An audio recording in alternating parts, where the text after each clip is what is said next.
الحمد لله نحمده ونستعينه ونستغفره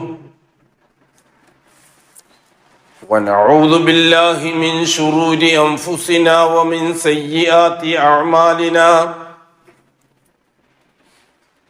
من يهده الله فلا مضل له ومن يضلل فلا هادي له وأشهد أن لا إله إلا الله وحده لا شريك له وأشهد أن محمدا عبده ورسوله أرسله بالهدى ودين الحق ليظهره على الدين كله ولو كره المشركون اللهم صل على محمد وعلى آل محمد كما صليت على إبراهيم وعلى آل إبراهيم إنك حميد مجيد اللهم بارك على محمد وعلى آل محمد كما باركت على إبراهيم وعلى آل إبراهيم في العالمين إنك حميد مجيد عباد الله أوصيكم ونفسي أولا بتقوى الله يا أيها الذين آمنوا اتقوا الله حق تقاته ولا تموتن إلا وأنتم مسلمون يا أيها الذين آمنوا اتقوا الله وقولوا قولا سديدا يصلح لكم أعمالكم ويغفر لكم ذنوبكم ومن يطع الله ورسوله فقد فاز فوزا عظيما يا أيها الناس اتقوا ربكم الذي خلقكم من نفس واحدة وخلق منها زوجها وبث منهما رجالا كثيرا ونساء واتقوا الله الذي تساءلون به والأرحام إن الله كان عليكم رقيبا أما بعد فإن أصدق الحديث كتاب الله وخير الهدي هدي محمد صلى الله عليه وسلم وشر الأمور محدثاتها وكل محدثة بدعة وكل بدعة ضلالة وكل ضلالة في النار. അള്ളാഹുവിന്റെ സത്യവിശ്വാസികളായ അടിമകളെ, തഖ്വയുള്ളവരായി ജീവിക്കുകയും അതുവഴി ദുനിയാവിലും ആഖിറത്തിലും അള്ളാഹു പൊരുത്തപ്പെടുന്ന ജീവിതം സമ്പാദിക്കുകയും ചെയ്യണമെന്ന് ആദ്യമായി എന്നോടും തുടർന്ന് നിങ്ങൾ ഓരോരുത്തരോടും വസിയത്ത് ചെയ്യും. മുഹമ്മദുർ റസൂലുള്ളാഹ്, മുഹമ്മദ് അള്ളാഹുവിന്റെ റസൂലാണ്. നാം അള്ളാഹു തആലക്ക് നൽകിയ ഷഹാദത്തിന്റെ രണ്ടാമത്തെ ഭാഗമാണത്. അടിസ്ഥാനം ഒന്നാമത്തെ ഷഹാദത്താണ്. ലാ ഇലാഹ ഇല്ലല്ലാഹ് കൊടുത്ത ഷഹാദയാണ് ഒരു മുസ്ലിമിനെ, ഒരു മനുഷ്യനെ സംബന്ധിച്ചിടത്തോളം ഇസ്ലാമിൽ നിലനിന്നു പോകാൻ ആവശ്യമായ അടിസ്ഥാനമാണ് ഒന്നാമത്തെ ഷഹാദ, ലാ ഇലാഹ ഇല്ലല്ലാഹ്. രണ്ടാമത്തെ ഷഹാദ കാലത്തിനനുസരിച്ച് മാറും. നൂഹ് നബി അലൈഹി സ്വലാത്തു വസ്സലാമിന്റെ കാലഘട്ടം ഒന്നാം ഷഹാദ ലാ ഇലാഹ ഇല്ലല്ലാഹ് തന്നെ, രണ്ടാമത്തെ ഷഹാദ നൂഹുൻ റസൂലുള്ളാഹ്. ഇബ്രാഹിം അലൈഹി സ്വലാത്തു വസ്സലാമിന്റെ കാലമാവുമ്പോഴേക്ക് രണ്ടാമത്തെ ഷഹാദക്ക് മാറ്റം വന്നു. ഒന്നാമത്തെ ഷഹാദക്ക് മാറ്റമില്ല, അത് ലാ ഇലാഹ ഇല്ലല്ലാഹ് തന്നെ. രണ്ടാമത്തെ ഷഹാദ ഇബ്രാഹിം റസൂലുള്ളാഹ്. അത് കഴിഞ്ഞ് മൂസ അലൈഹി സ്വലാത്തു വസ്സലാമിന്റെ കാലം വന്നപ്പോൾ ലാ ഇലാഹ ഇല്ലല്ലാഹ് മൂസ റസൂലുള്ളാഹി. റിസാലത്തിന്റെ മാറ്റത്തിനനുസരിച്ച് അഅ്മാലുകളും മാറും. അതാത് കാലഘട്ടത്തിന് മാറ്റം വരുന്നത് അഅ്മാലുകളിലാണ്. ഈമാന്റെ വിഷയത്തിൽ, ഷഹാദത്തിന്റെ വിഷയത്തിൽ ഒരു മാറ്റവും ഒരു കാലത്തും ഉണ്ടായിട്ടില്ല. ഏതാണ്ട് 10-12,000 കൊല്ലം മുമ്പ് ബഹുമാനപ്പെട്ട ആദം അലൈഹിസ്സലാത്തു വസ്സലാം സ്വർഗത്തിൽ നിന്ന് കിട്ടിയ നിർദ്ദേശമനുസരിച്ച് അള്ളാഹുവാണ് റബ്ബ് എന്നതിൽ വളരെ ശക്തവും തീവ്രവുമായി നിലനിന്നു. അതുകൊണ്ട് തന്നെ ഒരു റസൂൽ ആവശ്യമായി വന്നില്ല. ആദം അലൈഹി സ്വലാത്തു വസ്സലാമിനെ അള്ളാഹു നബിയായി തെരഞ്ഞെടുത്തു. ഇസ്തഫ ആദം, നുബുവത്ത് കിട്ടിയപ്പോൾ വഹി വരാൻ തുടങ്ങി. ആ വഹിയാണ് അമലുകളായത്. ആദം അലൈഹി സ്വലാത്തു വസ്സലാമിന് നൽകിയ വഹി അനുസരിച്ചാണ് അന്ന് അമലുകൾ ഉണ്ടായത്. എന്തിനായിരുന്നു ആ അമൽ? ആകാശത്തിൽ വെച്ച് അള്ളാഹ് കൊടുത്ത കരാറ് റബ്ബുനല്ലാ, അള്ളാഹുവാണ് എന്റെ റബ്ബ് എന്നത് തെളിയിക്കാനുള്ളതാണ് അമല്. അതാണ് റസൂലുള്ളാഹി തങ്ങൾ പറഞ്ഞത്, 10 തലമുറകൾക്ക് ഒരു കുഴപ്പവും വന്നില്ല, അള്ളാഹ്ക്ക് കൊടുത്ത ആ കരാറിന് ഒരു ലംഘനവും വന്നില്ല, ഒരു പോരായ്മയും വന്നില്ല, അത് ഡാമേജ് ആയി പോയില്ല. അതുകൊണ്ട് റസൂല് വരേണ്ടി വന്നില്ല. 10 തലമുറ കഴിഞ്ഞ് 11ാമത്തെ തലമുറ വരുമ്പോഴേക്കും ആകാശത്തിൽ അള്ളാഹ്ക്ക് കൊടുത്ത കരാറ് ലംഘിച്ചു ആദമിന്റെ സന്തതി. ലംഘിക്കാൻ വേണ്ടി അവർ ഉപയോഗിച്ചത് ജാറങ്ങളെയാണ്. അതുകൊണ്ടാണ് നാം ജാറങ്ങളെ അടിസ്ഥാനമാക്കി പറയുന്നത്. നമ്മൾ മറ്റ് മതക്കാരെയോ മറ്റ് മതക്കാരുടെ ആചാരാനുഷ്ഠാനങ്ങളെയോ അവരുടെ വിശ്വാസങ്ങളെയോ നാം അടിസ്ഥാന ചർച്ചയായി വെക്കാത്ത എന്തുകൊണ്ടാണ്? മറ്റ് മതക്കാരെല്ലാം അനുബന്ധമായി വന്ന മതക്കാരാണ്. അടിസ്ഥാനം ജാറങ്ങളാണ്. ആ ജാറങ്ങളാവട്ടെ മുസ്ലിമീങ്ങളുടെ നേതൃത്വത്തിൽ സംഭവിച്ചതാണ്. പ്രത്യേകം വേറെ ഏതെങ്കിലും ഒരു മതക്കാരുടെ നേതൃത്വത്തിലോ അന്ന് അങ്ങനത്തെ ഒന്നും ഇല്ല. അന്ന് വേറെ മതക്കാരില്ല, ജാതിക്കാരില്ല, വിശ്വാസക്കാരില്ല. ഇസ്ലാമും മുസ്ലിമും മാത്രമേ അന്നുണ്ടായിട്ടുള്ളൂ. അല്ലെങ്കിൽ ആദം നബി ജീവിക്കാൻ തുടങ്ങിയ കാലം മുതലേ മറ്റു മതങ്ങളെ അള്ളാഹ് ഉണ്ടാക്കി എന്ന് പറയേണ്ടി വരും. അള്ളാഹ് അങ്ങനെ ഒന്നും ഉണ്ടാക്കിയിട്ടില്ല. അള്ളാഹിന്റെ അടുത്ത് അംഗീകരിച്ചത് ഇന്ന ദീന ഇൻദല്ലാഹിൽ ഇസ്ലാം. വേറൊരു വ്യവസ്ഥിതിയെ സംബന്ധിച്ച് മനുഷ്യർക്ക് അള്ളാഹു തആല പരിചയപ്പെടുത്തി കൊടുത്തിട്ടേ ഇല്ല. 11ാമത്തെ തലമുറ 5 ഔലിയാക്കൾക്ക് ജാറമുണ്ടാക്കി. ആ ഔലിയാക്കൾക്ക് തവസ്സുൽ ഇസ്തിഗാസ ചെയ്തപ്പോഴാണ് റസൂൽ ആവശ്യമായി വന്നത്. എന്താ കാര്യം? ആകാശത്തിൽ വെച്ച് അള്ളാഹ്ക്ക് കൊടുത്ത റുബൂബിയത്തിലുള്ള ഷഹാദ ലംഘിക്കപ്പെട്ടു. അള്ളാഹുവാണ് റബ്ബ്, അത് ജീവിച്ച് തെളിയിച്ചോളാന്നും പറഞ്ഞിട്ടാണ് ഭൂമിയിലേക്ക് വന്നത്. അത് ലംഘിക്കപ്പെട്ടു. അള്ളാഹുവാണ് റബ്ബ് എന്നതിൽ നിന്ന് ഖാലിക്കും മാലിക്കും റാസിക്കും അള്ളാഹു തന്നെയാണ്. കാര്യങ്ങൾ നടക്കണമെങ്കിൽ ഔലിയാക്കൾ വേണമെന്ന ചിന്താഗതിയിലേക്ക് വന്നു. അത് തിരുത്താനാണ് നൂഹ് നബി അലൈഹി സ്വലാത്തു വസ്സലാം വന്നത്. അപ്പോഴാണ് നൂഹുൻ റസൂലുള്ളാഹി എന്ന കലിമ വന്നത്. അപ്പൊ ലാ ഇലാഹ ഇല്ലല്ലാഹ് നൂഹുൻ റസൂലുള്ളാഹ്. അപ്പൊ ഷഹാദത്ത് എന്തായി? അശ്ഹദു അല്ലാ ഇലാഹ ഇല്ലല്ലാഹ് വ അശ്ഹദു അന്ന നൂഹൻ റസൂലുള്ളാഹ്. എന്തിനാണ് നൂഹി റിസാലത്ത്? ലാ ഇലാഹ ഇല്ലല്ലാഹ് അല്ലാഹ്ക്ക് കൊടുക്കാൻ അല്ലാഹു തആല ആവശ്യപ്പെട്ടു. മാലക്കും മിൻ ഇലാഹിൻ ഗൈറു. അതുകൊണ്ട് എത്രയും പെട്ടെന്ന് തിരുത്തണമെന്ന് നൂഹ് നബി അലൈഹി സ്വലാത്തു വസ്സലാം വന്നിട്ട് പറഞ്ഞു. തിരുത്തിയവരോട് അത് നിലനിർത്തിക്കൊണ്ടു പോകാൻ എന്താണ് ചെയ്യേണ്ടത്? അത് നൂഹി റിസാലത്തുള്ള അമലുകൾ നിങ്ങൾ ചെയ്യണം. അപ്പൊ നൂഹ് നബി അലൈഹി സ്വലാത്തു വസ്സലാമിന്റെ റിസാലത്ത് അനുസരിച്ചാണ് ആദ്യത്തെ ശരീഅത്ത് നിലവിൽ വരുന്നത്. ഹദ്റത്ത് നൂഹ് നബി അലൈഹി സ്വലാത്തു വസ്സലാമിന്റെ വഫാത്തിന് ശേഷം കാലം പിന്നെയും കുറെ അങ്ങോട്ട് നീങ്ങി. നൂഹ് നബി അലൈഹി സ്വലാത്തു വസ്സലാം ഉണ്ടാക്കിയെടുത്ത മുവഹീദുകൾ മാത്രമേ അന്ന് ലോകത്ത് ജീവിച്ചിരിപ്പുള്ളൂ. കപ്പലിൽ നിന്നിറങ്ങിയവർ. ബാക്കി എല്ലാവരും അല്ലാഹു തആല വെള്ളപ്പൊക്കത്തിൽ നശിപ്പിച്ചില്ലേ? അന്ന് ലോകത്ത് വേറെ എവിടെയും മനുഷ്യരില്ലാന്നല്ലേ ചരിത്രം. ഭൂലോകത്ത് ഭൂഖണ്ഡങ്ങളിൽ അന്ന് മനുഷ്യൻ എന്ന് പറയുന്ന സൃഷ്ടി വേറെ ഇല്ല.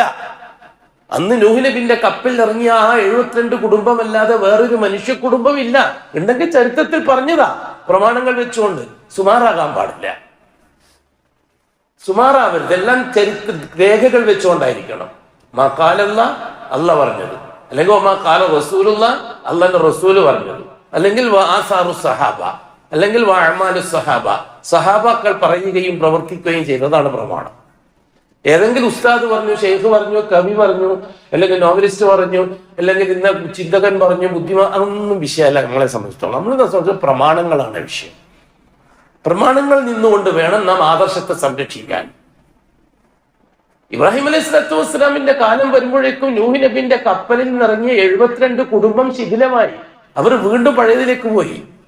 മരിച്ചുപോയവരെ വെച്ചുകൊണ്ട് ജാഹും ബർക്കത്തുമായിട്ട് നീങ്ങാൻ തുടങ്ങി. ആള് പെരുകി. അതാ ബഹുമാനപ്പെട്ട ഇബ്രാഹിം അലൈഹി സ്വലാത്തു വസ്സലാം വരുന്നത് ഇറാഖിലാണ്. ഇബ്രാഹിം അലൈഹി സ്വലാത്തു വസ്സലാം നൂഹ് നബിയെ പോലെ തന്നെ റസൂലായിട്ട് വന്നു. അവരെ തിരുത്തി. നിങ്ങൾ ഈ പറയുന്ന ഇതൊന്നും ശരിയല്ല. അല്ലാഹു തആല ആദം അലൈഹി സ്വലാത്തു വസ്സലാമിന് കൊടുത്തിരിക്കുന്ന സന്ദേശം അല്ലാഹു റബ്ബാണെന്ന് അംഗീകരിച്ച് ജീവിക്കണമെന്നാണ്. ഇടയ്ക്കത് ലംഘിച്ചപ്പോൾ അതിനെ തിരുത്തിക്കൊണ്ട് നൂഹ് വന്നു. നൂഹിന്റെ കുടുംബത്തിലാണ് നമ്മൾ ജനിക്കുന്നത്. നമ്മൾ നൂഹിന്റെ പേരക്കുട്ടികളാണ്, നൂഹിന്റെ അനന്തരാവകാശികളാണ്. നൂഹിന്റെ 3 ആമക്കള് പെരുകി ഉണ്ടായതാണ് പിന്നീടുള്ള മനുഷ്യർ ലോകത്ത്. ഇബ്രാഹിം അലൈഹി സ്വലാത്തു വസ്സലാമിന്റെ കാലം വന്നപ്പോഴേക്ക് ഇബ്രാഹിം അലൈഹി സ്വലാത്തു വസ്സലാം അവരോട് വളരെ ശക്തമായിട്ട് പറഞ്ഞു, ഖൂലു ലാ ഇലാഹ ഇല്ലല്ലാഹ്, അല്ലാതെ വേറൊരാൾ ഒരു ശൈഖിനെയും ഞാൻ അംഗീകരിക്കൂല എന്ന് പറയണം. വഅന്നി റസൂലുള്ളാഹ്, നിങ്ങൾ ആ ലാ ഇലാഹ ഇല്ലല്ലാഹ് അനുസരിച്ച് ജീവിക്കേണ്ടത് എന്റെ റിസാലത്ത് അനുസരിച്ചായിരിക്കണം. അപ്പൊ അശ്ഹദു അല്ലാ ഇലാഹ ഇല്ലല്ലാഹ് വഅശ്ഹദു അന്ന ഇബ്രാഹിം റസൂലുള്ളാഹ് വന്നു.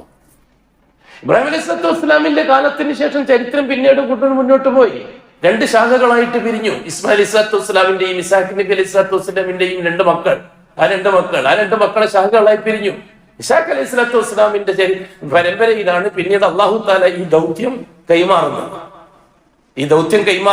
ഇസ്മായിൽ അലൈഹി സ്വലാത്തു വസ്സലാമിന്റെ കുടുംബം മക്ക കേന്ദ്രമാക്കിക്കൊണ്ട് നല്ല റാഹത്തായിട്ട് ജീവിക്കുകയാണ് ഇസ്ലാം അനുസരിച്ച് മുസ്ലിമീങ്ങളായിട്ട്. ലാ ഇലാഹ ഇല്ലല്ലാഹ് ഇബ്രാഹിം റസൂലുള്ളാഹ്. 4000 കൊല്ലത്തോളം അത് അവർക്ക് മാറ്റേണ്ടി വന്നിട്ടില്ല. അതാണ് മക്കക്കാരെ വത്രാസ്, അതാണ് ഖുറൈശികളെ വത്രാസ്.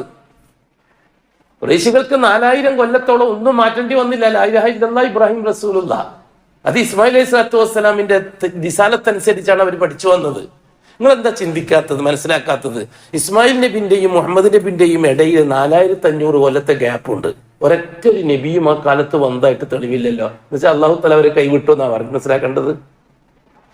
കഅബാലയത്തിന്റെ വാസികളായ, കഅബാലയത്തിന്റെ പരിപാലകരായ ഖുറൈശികളെ അള്ളാഹ് മൈൻഡ് ചെയ്തില്ല, അവരെ കാടന്മാരായിട്ട് വിട്ടു എന്നാണോ നാം പഠിക്കാൻ മനസ്സിലാക്കേണ്ടത്?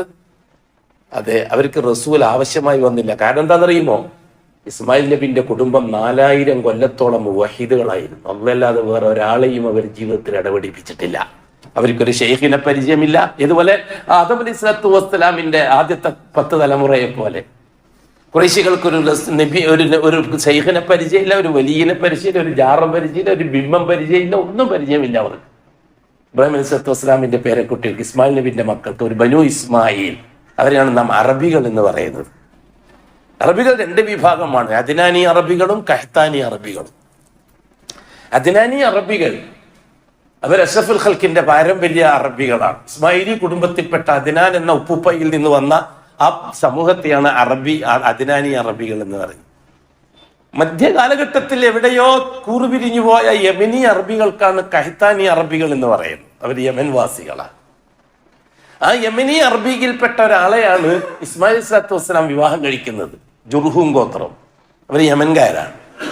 ആ ചരിത്രം അതൊക്കെ ഇപ്പം ഇവിടെ ബഹുമാനപ്പെട്ട ഇസ്ഹാഖ് നബിന്റെ പാരമ്പര്യത്തിലാണ് പിന്നീട് നബിമാര് മുഴുവനും വരുന്നത്. 10,000-കണക്കിന് മുർസലീങ്ങൾ വരുന്നത് ആ പാരമ്പര്യത്തിലാണ്. ഇബ്രാഹിം അലൈഹി സ്വലാത്തു വസ്സലാമിന് ശേഷം പിന്നെ റസൂലിന്റെ ഒരു പടയാണ്. എന്താ കാര്യം? ഇസ്ഹാഖ് നബിന്റെ കുടുംബത്തിൽപ്പെട്ടവർ ഓരോ നബി വരുമ്പോഴും പുതിയ ജാറങ്ങൾ ഉണ്ടാക്കി. ബഹുമാനപ്പെട്ട ഇസ്ഹാഖ് നബിന്റെ പേരക്കുട്ടിയാണ് യാക്കൂബ് അലൈഹി സ്വലാത്തു വസ്സലാം. മകൻ ഇസ്ഹാഖ് നബിന്റെ മകനാണ് യാക്കൂബ് അലൈഹി സ്വലാത്തു വസ്സലാം. യാക്കൂബ് അലൈഹി സ്വലാത്തു വസ്സലാം നബിയ.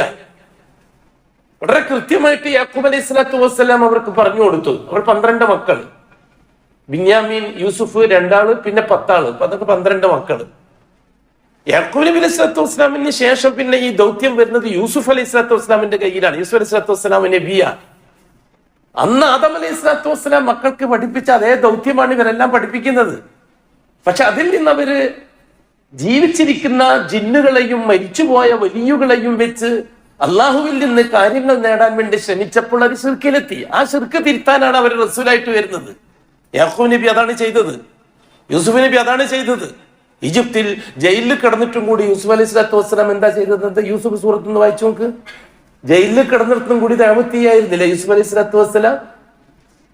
നിങ്ങൾ വിശ്വസിക്കുന്ന ഒരുപാട് ഇലാഹുകളാണോ അതോ അള്ളാഹു മാത്രമാണോ നിങ്ങൾക്ക് ഏറ്റവും ഖൈർ? അള്ളാഹു ഖൈറുലക്കും ചോദിക്കുന്നില്ലേ ബഹുമാനപ്പെട്ട യൂസുഫ് അലൈഹി സ്വലാത്തു വസ്സലാം? നിങ്ങൾക്ക് എന്താ അള്ളാഹ് പോരെ? നിങ്ങൾക്ക് എന്തിനേക്ക് അകത്തുള്ള ഔലിയാക്കള്? യൂസുഫ് അലൈഹി സ്വലാത്തു വസ്സലാം ജയിലിൽ വരെ ചോദിച്ചതായിട്ട് ഖുർആൻ പറയുന്നുണ്ടല്ലോ. ഹസ്രത്ത് യൂസുഫ് അലൈഹി സ്വലാത്തു വസ്സലാം ഈജിപ്തിന്റെ ഭരണാധികാരിയായി ആ ഭരണം വെച്ചുകൊണ്ട് തന്നെ ദഅവത്ത് സജീവമാക്കി. യൂസുഫ് അലൈഹി സ്വലാത്തു വസ്സലാമിന്റെ കാലത്തിന് ശേഷം പിന്നെ ഈജിപ്തിന്റെ ദൗത്യം ഏറ്റെടുക്കുന്നത് ആ 12 ആമക്കളാണ്, ഓരോരാളായിട്ട്. ആ 12 ആമക്കളും പിന്നീട് മുസ്ലിം ആകുന്നുണ്ട്. അവരെല്ലാം തൗഹീദിന്റെ പ്രബോധകന്മാരാകുന്നുണ്ട്. ആ പാരമ്പര്യത്തിലാണ് പിന്നീട് യാക്കൂബി പാരമ്പര്യത്തിൽ, ഇസ്രായേലി പാരമ്പര്യത്തിലാണ് പിന്നീട് മൂസ അലൈഹി സ്വലാത്തു വസ്സലാം റസൂലായിട്ട് വരുന്നത്. കാരണം ഓരോ നബിമാര് വഫാത്താകുമ്പോഴും ഒരു ചെറിയ ഗ്യാപ്പ്, ലാ ഇലാഹ ഇല്ലല്ലാഹ്, ആ ഏതാണോ പ്രവാചകൻ ആ പ്രവാചകൻ, മൂസ റസൂൽ, ഇബ്രാഹിം ഇസ്ഹാഖ് റസൂലുള്ള അല്ലെങ്കിൽ ഇസ്ഹാഖ് റസൂലുള്ള അല്ലെങ്കിൽ ഏതാണ് റസൂൽ, ആ റസൂലിന്റെ റിസാലത്തനുസരിച്ച് കുറച്ചു കാലം. അപ്പോഴേക്കും പുരോഹിതന്മാര്, പണ്ഡിതന്മാര്, മൗലാനമാര്, ഉസ്താദുമാര് കടന്നു വരും. ആ ഉസ്താദുമാര് ഈ സാധാരണക്കാരനെ രാഷ്ട്രീയമായും സാമ്പത്തികമായും ചൂഷണം ചെയ്യാൻ വേണ്ടി ഉണ്ടാക്കിയതാണ് ചരിത്രത്തിൽ എല്ലാ കാലഘട്ടത്തിലും ജാറങ്ങൾ. ജാറങ്ങൾ മീൻസ് മരിച്ചുപോയ മനുഷ്യരുടെ പേരിലുള്ള സ്മാരകങ്ങൾ. അത് ചിലപ്പം പിന്നെ കാല് മാത്രമായിരിക്കാം, ചിലപ്പോൾ തല മാത്രമായിരിക്കാം, ചിലപ്പോൾ ഒന്നും ഉണ്ടാവില്ല. ചിലപ്പോൾ അവർ ഇട്ട ചെരുപ്പ് അടക്കിയിട്ട് അത് ചാറാക്കിയിട്ടുണ്ടാവും. ചിലപ്പോൾ അവർ ഭക്ഷണം കഴിച്ച പാത്രം അടക്കിയിട്ട് അത് ചാറാക്കിയിട്ടുണ്ടാവും. അതിപ്പോ നമ്മളെ കേരളത്തിലായാലും കർണാടകത്തിലായാലും ജാറങ്ങൾ തുറന്നു നോക്കിയാൽ നമുക്കറിയാം എന്തെല്ലാം അതിൻ്റെ ഉള്ളിലുള്ളത്. അത് വളരെ കൃത്യമാണ്. ഇന്ന് ലോകത്ത് ഏതാണ്ട് 46,000 50,000-ഓളം ജാറങ്ങളുണ്ട് ലോകത്ത് മൊത്തത്തിൽ. ഇത് മുഴുവനും മുസ്ലിമീങ്ങളിൽ നിന്ന് മരിച്ചുപോയ മഹാന്മാരുടെ ഖബറുകളാണ്.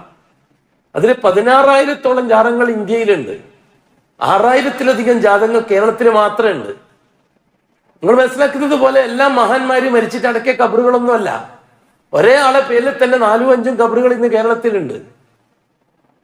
ഇതെല്ലാം ആ കാലഘട്ടത്തിൽ ജീവിക്കുന്ന പുരോഹിതന്മാർ, പാവപ്പെട്ട സാധാരണക്കാരന്റെ ആത്മീയതയെ ചൂഷണം ചെയ്ത് കാശുണ്ടാക്കി രാഷ്ട്രീയക്കാർക്ക് സപ്പോർട്ട് ചെയ്യാൻ വന്നവർ ഉണ്ടാക്കിയെടുത്ത ധാരണകളും പിന്നെ സങ്കല്പങ്ങളും മാത്രമാണ് ഈ ജാറ സങ്കല്പം. അത് ഇന്നലും തുടങ്ങിയതല്ല. മൂസ അലൈഹി സ്വലാത്തു വസ്സലാം അത് മുഴുവനും തിരുത്തിക്കൊണ്ടാണ് ഇസ്രായേലിൽ വന്നത്. ബനു ഇസ്രായേൽ, അവർ യാക്കൂബിന്റെ മക്കളാണ്. യാക്കൂബ് നബിക്ക് ഇസ്രായേൽ എന്ന് പറഞ്ഞിട്ടൊരു പേരുണ്ട്. അതിലേക്ക് ചേർത്തുകൊണ്ടാണ് ബനി ഇസ്രായേൽ എന്ന് പറയുന്നത്, ഇസ്രായേലിന്റെ മക്കൾ. ഇപ്പൊ അറബികൾ ബനു ഇസ്മായിൽ, ഫലസ്തീനികൾ അല്ലെങ്കിൽ പേർഷ്യക്കാർ ബനു ഇസ്രായേലുകൾ. ബനു ഇസ്രായേൽ മീൻസ് ബനു യാക്കൂബ്.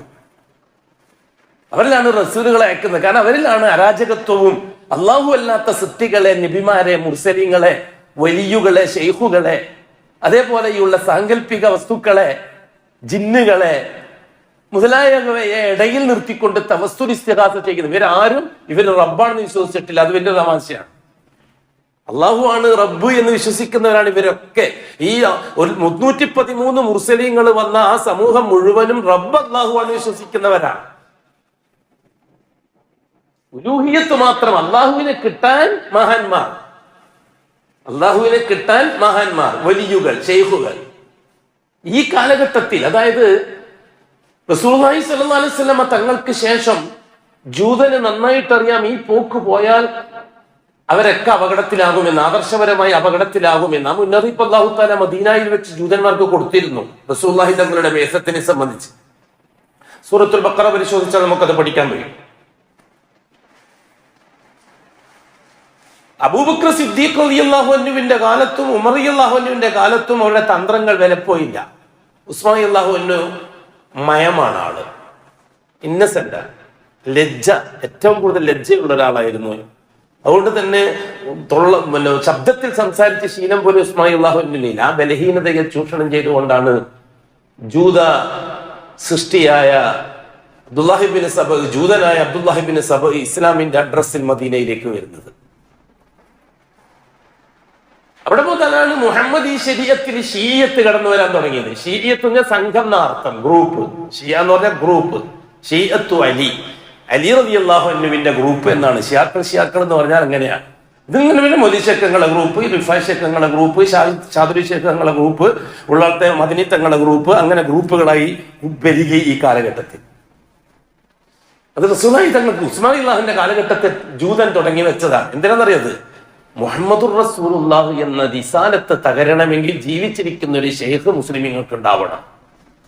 ജീവിച്ചിരിക്കുന്ന ശൈഖിനെ വെച്ചുകൊണ്ട് രണ്ടാമത്തെ കലിമയുടെ ഷഹാദത്ത് ബാത്തിലാക്കുകയായിരുന്നു ജൂതന്റെ ലക്ഷ്യം. അത് വിജയിച്ചു. ജാറങ്ങളെ വെച്ചുകൊണ്ട് ലാ ഇലാഹ ഇല്ലല്ലാഹ്ന്റെ ഷഹാദ ബാത്തിലാക്കി. അത് അന്ന് നൂഹ് അലൈഹിസ്സലാത്തു വസ്സലാമിന്റെ കാലഘട്ടത്തിൽ തുടങ്ങിയതാണ്. അത് ഇന്നും തുടരുന്നുണ്ട്. ലാ ഇലാഹ ഇല്ലല്ലാഹയെ തകർക്കാനുള്ളതാണ് ജാറങ്ങൾ. മുഹമ്മദ് റസൂലുള്ളാഹിയെ തകർക്കാനുള്ളതാണ് സൂഫി തരീഖത്തുകളും ഷെയ്ഖുകളും. നിങ്ങൾ ഏത് തരീഖത്ത് എടുത്ത് നോക്കി, തരീഖത്തുകൾ പലപ്പോഴും ഗ്രൂപ്പ്. മുഹീദ്ദീൻ ഖാദിരി തരീഖത്ത് മുഹീദ്ദീൻ അബ്ദുൽ ഖാദിർ ജീലാനിന്റെ പേരിലുള്ളതാണ്. റിഫായി തരീഖത്ത് ഖാദിരി തരീഖത്ത് പിളർന്നിട്ടാണ് റിഫായി തരീഖത്ത് ഉണ്ടാകുന്നത്. റിഫായി ഷെയ്ഖ് എന്ന് വെച്ചൊരു സാധനം ഭൂമിയിൽ ജനിച്ചിട്ടുണ്ടോ എന്ന് തന്നെ സംശയമാണ്. ഒരു സാങ്കല്പിക കഥാപാത്രമാണ് റിഫായി. മുഹീദ്ദീൻ അബ്ദുൽ ഖാദിർ ജീലാനി അങ്ങനെയല്ല. അദ്ദേഹം ബഗ്ദാദുകാരനാണ്. അദ്ദേഹം ദാഇയാണ്, തൗഹീദിന്റെ പ്രബോധകനാണ്. അദ്ദേഹം മരിച്ചതിന് ശേഷം അദ്ദേഹത്തിന്റെ പേരിൽ ജൂതന്റെ നേതൃത്വത്തിൽ കള്ള ചരിത്രങ്ങൾ എഴുതിയുണ്ടാക്കി. ഇതാണ് ഇന്ന് കാണുന്ന മുഹ്യിദ്ദീൻ മാലയായാലും മുഹ്യിദ്ദീൻ റാത്തീബായാലും ചരിത്രങ്ങളെല്ലാം. ഇവരീ പറയുന്ന മുഹ്യിദ്ദീൻ അബ്ദുൽ ഖാദിർ ജീലാനി അല്ല, ശരിയായ തൗഹീദിന്റെ പ്രബോധകനായ മുഹ്യിദ്ദീൻ അബ്ദുൽ ഖാദിർ ജീലാനി. അദ്ദേഹത്തിന്റെ ശിഷ്യനാണ് ഈ കള്ളത്തരങ്ങൾ മുഴുവനും അദ്ദേഹത്തെ പറ്റി പറഞ്ഞ് അതിന്ന് മൗലാനമാരും ഷെയ്ഖുനമാരും പ്രചരിപ്പിച്ചുകൊണ്ടിരിക്കുന്നത്. അതെന്തിനാ കാര്യം? ഒരു വ്യക്തിയെ ആത്മീയ പുരുഷനായി അവതരിപ്പിക്കുക, എന്നിട്ട് സാധാരണക്കാരായ മനുഷ്യരുടെ മനസ്സിലേക്ക് ആ പുരുഷനെ സന്നിവേശിപ്പിക്കുക, എന്നിട്ട് അവരുടെ ആത്മീയതയെ ആ വ്യക്തിയുമായി ബന്ധിപ്പിക്കുക. ഒന്നിക്ക് മൊയ്‌ലി ശേഖങ്ങളുമായിട്ട് ബന്ധിപ്പിക്കുക, അല്ലെങ്കിൽ റിഫായ് ഷേഖുമായിട്ട് ബന്ധിപ്പിക്കുക, അല്ലെങ്കിൽ കുള്ളാത്ത മദനി തങ്ങളുമായിട്ട് ബന്ധിപ്പിക്കുക, അല്ലെങ്കിൽ മമ്പ്രത തങ്ങളുമായിട്ട് ബന്ധിപ്പിക്കുക. എന്നിട്ട് ആ തങ്ങളുടെ പോരിശയായിരിക്കും പിന്നെ ഇവർ പറയുന്ന മുഴുവൻ.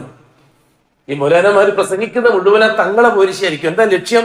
അവർക്കറിയാം ഇതൊന്നും പോരിശയല്ല എന്ന്. ഈ പാവപ്പെട്ട സാധാരണക്കാരന്റെ മനസ്സിനെ സ്വാധീനിക്കാൻ. അതോടുകൂടി മുഹമ്മദ് റസൂൽ കൊടുത്ത ഷഹാദ പൊളിയും.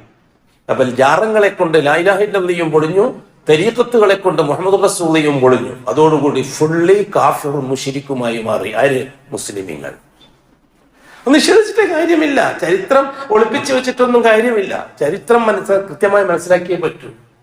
ഹദ്റത്ത് ഈസാ അലൈഹി സ്വലാത്തു വസ്സലാമോടുകൂടി ആ പരമ്പരയിലെ റിസാലത്ത് അവസാനിച്ചു. ഈസാ അലൈഹി സ്വലാത്തു വസ്സലാം ഇസ്ഹാഖി പാരമ്പര്യത്തിൽ അവസാനത്തെ റസൂല. ഹദ്റത്ത് നൂഹ് നബി തൊട്ട് ഈസാ അലൈഹി സ്വലാത്തു വസ്സലാം വരെയുള്ള 312 മുർസലീങ്ങളുടെയും കാലഘട്ടത്തെ അല്ലാഹു സുബ്ഹാനഹു വ തആല മുഹമ്മദി ഉമ്മത്തിന്റെ ചരിത്രമായി പഠിപ്പിച്ചത് എന്തിനാണെന്നറിയുമോ? മുഹമ്മദി റിസാലത്തിലേക്ക് പാരമ്പര്യം കടന്നു വരുന്നത് എങ്ങനെയാണെന്ന് പഠിപ്പിക്കാൻ വേണ്ടിയിട്ടാണ്. നൂഹ് നബി അലൈഹി സ്വലാത്തു വസ്സലാമിന്റെ കാലഘട്ടത്തിൽ ദൗത്യം പൂർത്തിയാക്കാൻ കഴിഞ്ഞില്ല. അള്ളാഹു ഇടപെട്ടു, അവരെല്ലാം മുക്കിക്കൊന്നു. ബാക്കിയുള്ളവരെല്ലാം കപ്പലിൽ കയറി ജൂതി പർവ്വതം, അവരെല്ലാം ജൂതി പർവ്വതത്തിന്റെ താഴ്വരയിൽ ദങ്കൂരമിട്ട കപ്പലിൽ നിന്ന് ഇറങ്ങി വ്യത്യസ്ത രാജ്യങ്ങളിലേക്ക് അഭയാർത്ഥികളായിട്ട് പോയി. അപ്പോഴേക്കും നൂഹ് നബി അലൈഹി സ്വലാത്തു വസ്സലാം വഫാത്തായി. നൂഹ് നബിന്റെ 3 ആബാക്കളാണ് ഹാം, സാം, യാഫിസ്. ഈ 3 ഗ്രൂപ്പിൽ 3 വിഭാഗങ്ങൾ ഉണ്ടായി. ഒരു മോന്റെ നേതൃത്വത്തിൽ, ഒരു മോന്റെ പാരമ്പര്യത്തിൽ പ്രവാചകന്മാര് വന്നു, വേറൊരു മോന്റെ പാരമ്പര്യത്തിൽ രാജാക്കന്മാര് വന്നു, വേറൊരു മോന്റെ പാരമ്പര്യത്തിൽ സാധാരണക്കാരായ അടിമക്കൂട്ടം വന്നു. ഇതാണ് ചരിത്രത്തിന്റെ വരവ്. ഈസാ അലൈഹി സ്വലാത്തു വസ്സലാം വരെയും ഓരോ കാലഘട്ടത്തിൽ നമുക്ക് പരിശോധിച്ചാൽ മനസ്സിലാവും, പൂർണ്ണമാക്കാൻ കഴിഞ്ഞില്ല. ഇബ്രാഹിം അലൈഹി സ്വലാത്തു വസ്സലാമിന്റെ ദൗത്യം ഇറാഖിൽ പൂർത്തിയാക്കാൻ കഴിഞ്ഞില്ല. ഇബ്രാഹിം അലൈഹി സ്വലാത്തു വസ്സലാം ഇറാഖിൽ നിന്ന് സിറിയയിലേക്ക് യാത്ര ചെയ്തിരിക്കേണ്ടി വന്നു. ഹിജ്റ. അതാണ് ഇബ്രാഹിമിന്റെ ദൗത്യം. ഓരോ നാട്ടിലും ജീവിക്കും അള്ളാന്റെ വഹദാനിയത്ത് പറയും. ജാറങ്ങൾക്കെതിരായി, മരിച്ചുപോയ മഹാന്മാരുടെ സ്മാരകങ്ങൾക്കെതിരായി, ജീവിച്ചിരിക്കുന്ന ജിന്നുകൾക്കെതിരായി, ഇവരൊന്നും അള്ളാഹുവിനിൽ നിന്ന് കാര്യങ്ങൾ നേടാൻ ഉപകരമല്ല എന്ന് പറഞ്ഞു കൊടുത്തു. ജയിച്ചില്ലാന്ന് കണ്ടപ്പോൾ ഇബ്രാഹിം അലൈഹി സ്വലാത്തു വസ്സലാം ഇറാഖിനോട് പറഞ്ഞു, ഇന്നി ദാഹിബുൻ ഇലാ റബ്ബി സയഹ്ദി, ഞാൻ പോവുകയാണ് എന്റെ റബ്ബിലേക്ക്, നിങ്ങൾ നാട്ടിൽ ഞാൻ നിൽക്കുന്നില്ല എന്നിട്ട് യാത്ര എല്ലാം വാരിക്കെട്ടിട്ട് പോയി സിറിയയിലേക്ക്. തൗഹീദിന്റെ പ്രബോധകന്മാരുടെ അവസ്ഥ ഏതാണ്? അങ്ങനെ സുഖമായിട്ട് നാട്ടിൽ തന്നെ അങ്ങ് കൂടാം, അഡ്ജസ്റ്റ് ചെയ്തിട്ട് ജാറക്കാരൊക്കെയും കൂടാം, അവരെ ചോറും വയ്ക്കാം, ആണ്ടിന്റെ ചോറും വയ്ക്കാം, തൗഹീദിന്റെ ചോറും വയ്ക്കാം, ശിർക്കിന്റെ ചോറും വയ്ക്കാം. ഇതൊന്നും നടക്കൂല. നാട്ടിന് സെലഫിയത്തനുസരിച്ച് ജീവിക്കാൻ കഴിയില്ലെങ്കിൽ ഹിജ്റ ഫർള. ഇന്ന അറുതി വാസിയാന്നേ ചോദിക്കും അല്ലാഹു തആല ആഖിറത്തിലെത്തിയിട്ട്. എനിക്ക് മംഗലാപുരത്ത് നിന്ന് അല്ലെങ്കിൽ കിണിയായിൽ നിന്ന് ദർക്കട്ടയിൽ നിന്ന് വേറെ ഏതെങ്കിലും സ്ഥലത്ത് ഒരു 10 സെന്റ് സ്ഥലം എടുത്തിട്ട് പോയിക്കൂടെ എന്നാ അള്ളാഹ് ചോദിക്കാൻ നാളെ. നീ അവിടെ തന്നെ പിടിച്ചു വെക്കണം എന്ന് എനിക്ക് എത്ര നിർബന്ധം? ആദർശബന്ധമില്ലാത്ത കുടുംബബന്ധത്തിന് എന്താ അർത്ഥമാണുള്ളത്? ആദർശബന്ധമില്ലാത്ത കുടുംബബന്ധം പരിഗണിക്കേണ്ടതില്ല. ആദർശ രംഗത്ത്, മാനുഷിക രംഗത്ത് പരിഗണിക്കാം, ആദർശ രംഗത്ത് പരിഗണിക്കുന്ന പ്രശ്നമില്ല. അത് ആരായിരുന്നാലും, ഉപ്പയായാലും ശരി, ഉമ്മയായാലും ശരി, ജ്യേഷ്ഠാഞ്ചന്മാരായാലും ശരി, ആരായാലും ശരി. ഇത് നമ്മൾ പറഞ്ഞല്ല, അള്ളാഹ് പറഞ്ഞത്. ഇബ്രാഹിം അലൈഹി സ്വലാത്തു വസ്സലാം, നൂഹ് നബി അലൈഹി സ്വലാത്തു വസ്സലാം വെള്ളപ്പൊക്കം വന്നിട്ടെല്ലാം നശിച്ച് മരിച്ച് ചത്ത് തീരുന്ന സന്ദർഭത്തിൽ അള്ളാഹുവിനോട് പറഞ്ഞത്, അള്ളാഹ്, ഓൻ എന്റെ മോനാണ്, അള്ളാഹ് കന്നാൻ എന്റെ മോനാണല്ല, ഒന്നെ രക്ഷപ്പെടുത്തണം. മോനെ, യാ ബുനയ്യർക്കം മഅന, മോനെ ഈ കപ്പലിൽ കേറിക്കോ മോനെ, തൗഹീദിന്റെ കപ്പലിൽ. നീ ജാറത്തിന്റെ ഔലിയാക്കന്മാരെ കപ്പലിൽ കേറിയിട്ട് നശിക്കണ്ട, അവര് മുഴുവൻ നശിച്ചേ അടങ്ങും. അല്ലാഹു തആല കോപിച്ചിരിക്കുക. അതുകൊണ്ട് ഈ കപ്പലിൽ കേറിക്കോ മോനെ, ഇർക്കം മഅന ഫലാ തകും മഅൽ കാഫിരീൻ, നീ കാഫിരീങ്ങൾ ഒന്നിച്ച് നശിക്കണ്ട മോനെ. ഞാൻ ചോദിക്കട്ടെ ലഘുവായിട്ട്, നൂഹ് നബി ഇവിടെ കാഫിറിന്റെ കൂട്ടത്തിൽ കാഫിർ എന്ന് വിളിച്ചത് ആരെ പറ്റിയാണ്? അന്ന് ഹിന്ദുക്കളുണ്ടോ? അന്ന് ക്രിസ്ത്യാനികളുണ്ടോ? അന്ന് ജൂതന്മാരുണ്ടോ? കൃത്യമായി നിസ്കരിക്കുന്ന മുസ്ലിമീങ്ങളില്ലേ എന്നുള്ളത് അല്ലേ? ആദ്യ നബി സ്വല്ലല്ലാഹു അലൈഹി വസല്ലം 11 തലമുറയിലേ ആയിട്ടുള്ളൂ. വേറെ ഏതെങ്കിലും മതം വരാനായോ? മതങ്ങളെല്ലാം വന്ന് പിന്നീടല്ലേ.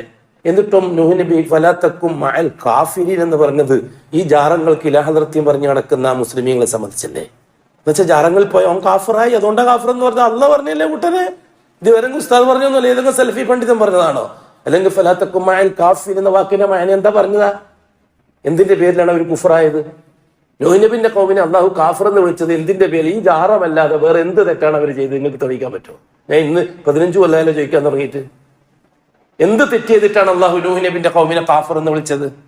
വേറെ എന്തെങ്കിലും തെറ്റ് ഖുർആൻ കൊണ്ടോ ഹദീസ് കൊണ്ടോ താരീഖ് കൊണ്ടോ തെളിയിക്കാൻ പറ്റുമോ ഈ ജാറത്തിൽ പോയി എന്ന തെറ്റല്ലാതെ? അന്ന് ബഹുമാനപ്പെട്ട നൂഹ് നബി അലൈഹി സ്വലാത്തു വസ്സലാമിനെതിരിൽ ഖുറാഫികൾ സമ്മേളനം വിളിച്ചുകൂട്ടി. പൊതുജന സമ്മേളനം തൗഹീദിനെതിരിൽ. ഏതൊരു നാട്ടിൽ തൗഹീദിന്റെ പ്രഭാഷണം നടന്നോ അവിടെ ഈ കൗമ് ജാറത്തിന്റെ ആൾക്കാർ ജാറക്കാര് സമ്മേളനം വിളിച്ചുകൂട്ടും. എല്ലാം സുന്നത്തിന്റെ പേരും ദീന്റെ പേരിലും ആയിരിക്കും. അന്നും അങ്ങനെ തന്നെയായിരുന്നു. സുന്നത്തിന്റെയും ദീന്റെയും പേരിൽ തന്നെ അന്നും ഉലമാക്കൾ സംസാരിച്ചത്. നൂഹ് നബി അലൈഹി സ്വലാത്തു വസ്സലാമിന്റെ ഖൗമിലെ പണ്ഡിതന്മാരും മൗലാനമാർ മലഉ ഖൗമി നൂഹ്, നൂഹ് നബിന്റെ ഖൗം എന്താണെന്ന് പ്രസംഗിച്ചത്? ഖൗമിനോട് പറഞ്ഞത് എന്താണ്? ലാ തദറുന്ന ആലിഹത്തക്കും. നൂഹ് എന്ന് പറഞ്ഞിട്ടൊരു വിരാന്തം വന്നിട്ടുണ്ട്. അവൻ അല്ലാഹ് മാത്രം മതി എന്നാണ് പറയുന്നത്. പിരാന്തനാണ്, വട്ടനാണ്, മജ്നൂനാണ്, സാഹിറാൻ. അതുകൊണ്ട് ലാ തദറുന്ന ആലിഹത്തക്കും, നിങ്ങളുടെ ജാറങ്ങളൊന്നും നിങ്ങൾ കൈവിട്ടേക്കണ്ട. ലാ തദറുന്ന, തീർച്ചയായിട്ടും നിങ്ങൾ കൈവിട്ടു പോകരുത്. ആലിഹത്തക്കും, നിങ്ങളുടെ ജാറങ്ങളെ. അള്ളാഹുവിനെ കൂടാതെ അള്ളാഹുവിൽ നിന്ന് കാര്യങ്ങൾ നേടാൻ വേണ്ടിയിട്ട് നിങ്ങൾ സ്വീകരിക്കുന്ന മഹാന്മാരെ കൈവിട്ടേക്കണ്ട. മൊത്തത്തിൽ പറഞ്ഞു. പ്രസംഗത്തിൽ പറയാ മൗലാനമാര്, പ്രസംഗത്തിൽ പറയാ ശൈഖുലമാര്. വലാ തദറുന്ന വദ്ദ, വദ്ദ തങ്ങളെ കൈവിട്ടേക്കണ്ട. വലാ സുവാ, സുവാ തങ്ങളെ കൈവിടണ്ട.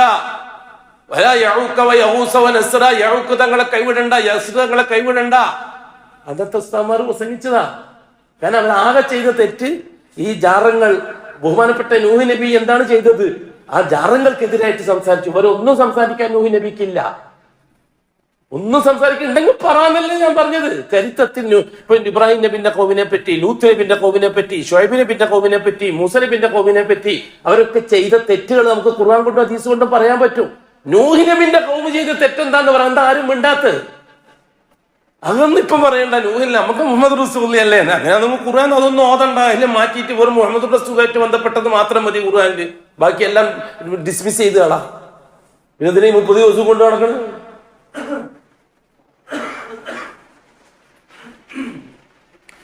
അല്ലാഹു സുബ്ഹാനഹു വ തആല അവരെ കാഫിറുകൾ എന്ന് വിളിച്ചു. അവര് നശിച്ച് തീരുകയാണ്.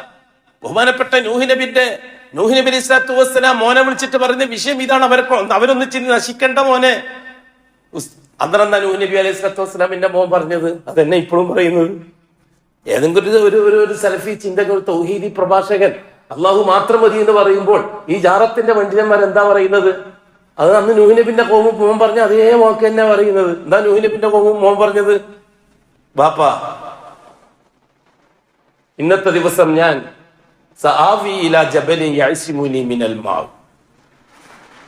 നിങ്ങളെ തൗഹീദിന്റെ കപ്പലിലേക്ക് ഏതാനും ഞാനില്ല. നമ്മളെ ശൈഖുന നരകത്തിലാണെന്ന് അമ്മൂ നരകത്തിലേക്ക് പോയിക്കോളൂ. എന്നാലും തൗഹീദിന്റെ കപ്പലിലേക്ക് നമ്മളില്ല. നിങ്ങൾ പറയും പോലെ വെള്ളപ്പൊക്കം വന്നിട്ട് എല്ലാം നശിക്കുകയാണെങ്കിൽ തൊട്ടടുത്തുള്ള മലയിൽ കയറിയാൽ ഞാൻ രക്ഷപ്പെടും. സആവി, തീർച്ചയായിട്ടും ഞാൻ രക്ഷപ്പെടും. അല ജബലിൻ, ആ മലന്റെ മേലെ. യഅ്സിമുനി മിനൽ മാ, വെള്ളത്തിൽ നിന്ന് എന്നെ രക്ഷപ്പെടുത്താൻ മലയുണ്ട്. ഞാൻ മലന്റെ മുകളിൽ രക്ഷപ്പെടും. എന്നാൽ നിങ്ങൾ കപ്പലിലേക്ക് ഞാനില്ല. അപ്പൊ എന്താ നൂഹ് നബി പറഞ്ഞത്? ബാപ്പ മോനോട് എന്താ പറഞ്ഞത്? മോനെ, ലാ ആസിമൽ യൗമ മിൻ അംരില്ലാ, ലാ ആസിമൽ യൗമ മിൻ അംരില്ലാ. ഇന്നത്തെ ദിവസം നിന്നെ രക്ഷപ്പെടുത്താൻ ഒരു മലക്കും കഴിയില്ല മോനെ. എനിക്ക് എവിടെയും രക്ഷപ്പെടാൻ കഴിയില്ല. ഇന്നത്തെ ദിവസം നീ നശിക്കുക തന്നെ ചെയ്യും. അതുകൊണ്ട് പെട്ടെന്ന് അല്ലാഹ് മാത്രമേ ഉള്ളൂ എന്ന് പറഞ്ഞിട്ട് ഈ കപ്പലിൽ കയറിക്കോ. സംസാരം തുടരവേ അല്ലാഹു സുബ്ഹാനഹു വ തആല സംസാരം സ്റ്റോപ്പ് ചെയ്യാൻ പറഞ്ഞു. കാരണം നേരത്തെ തന്നെ അല്ലാഹു തആല നൂഹ് നബി അലൈഹി സ്വലാത്തു വസ്സലാമിന് ഒരു ഓർഡർ കൊടുത്തിട്ടുണ്ട്. ലാ തുഖാതിബിനി ഫില്ലദീന ളലമു ഇന്നഹും മുഗ്റഖൂൻ. ഈ ഖൗമ് വല്ലാതെ ബുദ്ധിമുട്ടിക്കുന്നുണ്ട്, അതുകൊണ്ട് ഇവരെ നശിപ്പിക്കണമെന്നല്ലേ നീ പറഞ്ഞത്? നശിപ്പിക്കാൻ ഞാൻ തീരുമാനിച്ചിട്ടുണ്ട്. നശിക്കുന്ന സമയത്ത് അല്ലാഹ് അതെന്റെ മോനാണ്, ഇതെന്റെ ഭാര്യയാണ്, അതെന്റെ മക്കളാണെന്നൊന്നും പറഞ്ഞിട്ട് എന്റെ അടുത്തേക്ക് വരാൻ പാടില്ല എന്ന് പറഞ്ഞ അല്ലാഹു തആല. ലാ തുഖാതിബിനി, എന്നെ അഭിമുഖീകരിക്കരുത്. ഫില്ലദീന ളലമു, ഈ കുരുത്തം കെട്ട ജാറക്കാരുടെ കാര്യത്തിൽ എന്നെ അഭിമുഖീകരിക്കരുത്. ഇന്നഹും മുഗ്റഖൂൻ, ഞാൻ അവരെ മുക്കിക്കൊല്ലാൻ തീരുമാനിച്ചിരിക്കുകയാണ്. പിന്നെ ആ സമയത്ത് വന്നിട്ട് എന്നെ ശുപാർശക്കൊന്നും എന്റെ അടുത്തേക്ക് വരണ്ട. ഈ സന്ദർഭത്തിലാണ് ബഹുമാനപ്പെട്ട നൂഹ് നബിന്റെ മോന്റെ ചരിത്രം നടക്കുന്നത്. നൂഹ് നബി അലൈഹി സ്വലാത്തു വസ്സലാമിനെ ഈ മോനെ സംബന്ധിച്ചാണ് അള്ളാഹ് പറഞ്ഞത്, അല്ലാഹ് എന്റെ മോനാണല്ലോ, ഇന്നഹു മിൻ അഹ്ലി. അപ്പോഴാണ് അല്ലാഹു തആല പറഞ്ഞത്, നൂഹ് ഇന്നഹു ലൈസ മിൻ അഹ്ലിക്, അത് നിന്റെ കുടുംബമല്ല മോനെ, നിന്റെ മോനല്ല നൂഹേ. ഇന്നഹു അമലുൻ ഗൈറു സാലിഹ് എന്ന് വെച്ചാൽ ശുക്ലബന്ധം മാത്രം പോരാ, ആദർശബന്ധവും കൂടി വേണം ബന്ധം ശരിയാകാനാണ്. അത് ശുക്ലബന്ധം മാത്രം പോരാ. ഒരു ഉപ്പാക്ക് ജനിച്ചു എന്നതുകൊണ്ട് മാത്രം ഉപ്പാന്റെ മോനാവൂല. തൗഹീദി ബന്ധവും കൂടി വേണം, എന്നാലേ കുടുംബബന്ധം പരിഗണിക്കപ്പെടുകയുള്ളൂ. ഇത് അല്ലാഹ് പറഞ്ഞത് ഇന്നഹു ലൈസ മിൻ അഹ്ലി, അത് നിന്റെ കുടുംബമല്ല, നീ എന്റെ മോനാന്ന് പറഞ്ഞിട്ട് കാര്യമില്ല. രണ്ട് ബന്ധം നിലനിൽക്കണം. ഒന്ന് ശുക്ലബന്ധം, രണ്ടാമത്തത് ശുക്ലബന്ധം ശരീഅത്തനുസരിച്ചായിരിക്കണം, ആദർശബന്ധവും ശരീഅത്തനുസരിച്ചായിരിക്കണം, എന്നാലേ മോനായിട്ട് പരിഗണിക്കേണ്ടതുള്ളൂ എന്നാണ് പറഞ്ഞത്. അങ്ങനെ തന്നെയല്ലേ ശരീഅത്തും. ഇബ്നു ഹജർ തങ്ങള് സവാജിർ എന്ന കിതാബില് രിദ്ദത്തിന്റെ ബാബിൽ ഒരുപാട് കാര്യങ്ങൾ പറഞ്ഞിട്ടുണ്ടല്ലോ. അതൊക്കെ മുസ്ലിങ്ങളെ പറ്റി പറഞ്ഞല്ലേ, ഹിന്ദുക്കളെ പറ്റി പറഞ്ഞൊന്നല്ലല്ലോ. ഇസ്ലാമിൽ നിന്ന് പുറത്തു പോകുന്ന കാര്യങ്ങൾ ആ സന്ദർഭത്തിലുള്ള കുടുംബ ബന്ധങ്ങളെ സംബന്ധിച്ച് പറഞ്ഞിട്ടുണ്ടല്ലോ. അല്ലാഹു സുബ്ഹാനഹു വ തആല ഈസാ അലൈഹിസ്സലാത്തു വസ്സലാമിന്റെ കാലമായപ്പോഴേക്കും ഓരോരുത്തരെ ചരിത്രം ഇങ്ങനെ വിട്ടുമാണ്, ഒന്നും പൂർണ്ണമായില്ല. ഇബ്രാഹിം അലൈഹിസ്സലാത്തു വസ്സലാം സിറിയയിൽ നിന്ന് മക്കത്തേക്ക് പോയി. ആ യാത്രക്കിടയിൽ ഇബ്രാഹിം അലൈഹിസ്സലാത്തു വസ്സലാം മരണപ്പെട്ടു, പൂർണ്ണമാക്കാൻ കഴിഞ്ഞില്ല. കഅബാലയത്തിന്റെ പണി പൂർത്തിയാക്കി. ആ കഅബാലയം തൗഹീദിന്റെ വീടായി പ്രഖ്യാപിക്കുകയും ചെയ്തു.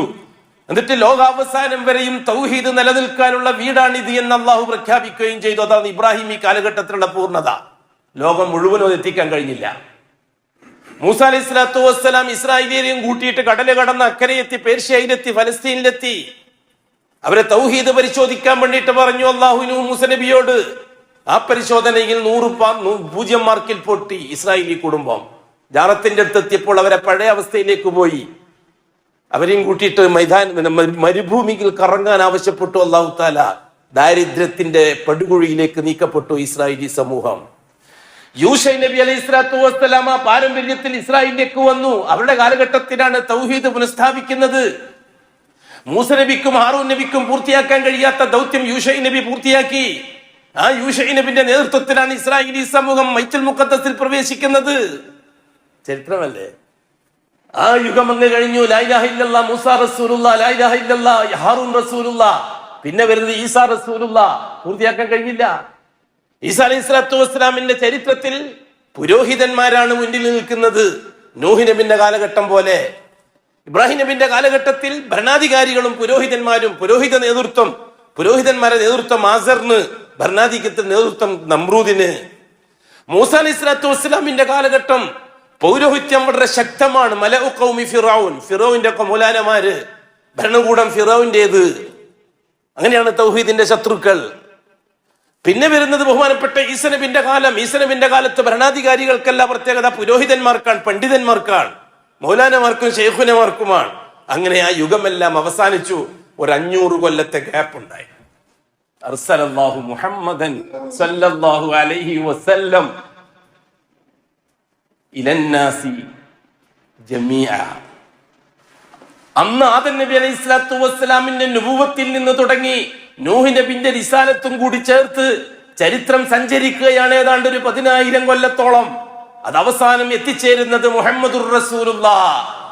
ആദം അലൈഹി സ്വലാത്തു വസ്സലാമിന്റെ നുബുവത്ത് മുഹമ്മദി നുബുവത്തിൽ ചെന്ന് അവസാനിക്കുന്നു. നൂഹ് നബിന്റെ റിസാലത്ത് മുഹമ്മദി റിസാലത്തിൽ ചെന്ന് അവസാനിക്കുന്നു. ഒരു പുതിയ യുഗത്തിന് തുടക്കം കുറിക്കുന്നു. നമുക്ക് പരിശോധിക്കാം. അഖൂലു ഖൗലി ഹാദാ വല്ലാഹു അഅലം വഅസ്തഗ്ഫിറുല്ലാഹൽ അസീമ ലി വലക്കും വഅസ്തഗ്ഫിഹി അന്നി വഅൻകും വഅൻ ജമീഇൽ മുസ്ലിമീന വൽ മുഅ്മിനീന അജ്മഈന വസ്തഗ്ഫിറുഹു ഇന്നഹു ഹുവൽ ഗഫൂറുർ റഹീം.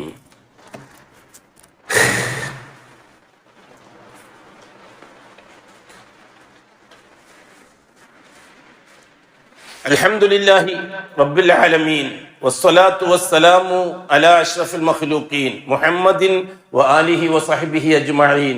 ഇബാദല്ലാഹ് ഇത്തഖുല്ലാഹ ഹഖ്ക തുഖാതിഹി വലാ തമൂതുന്ന ഇല്ലാ വഅൻതും മുസ്ലിമൂൻ. മുഹമ്മദുർ റസൂലുള്ളാഹിയുടെ യുഗം ആരംഭിക്കുകയാണ്.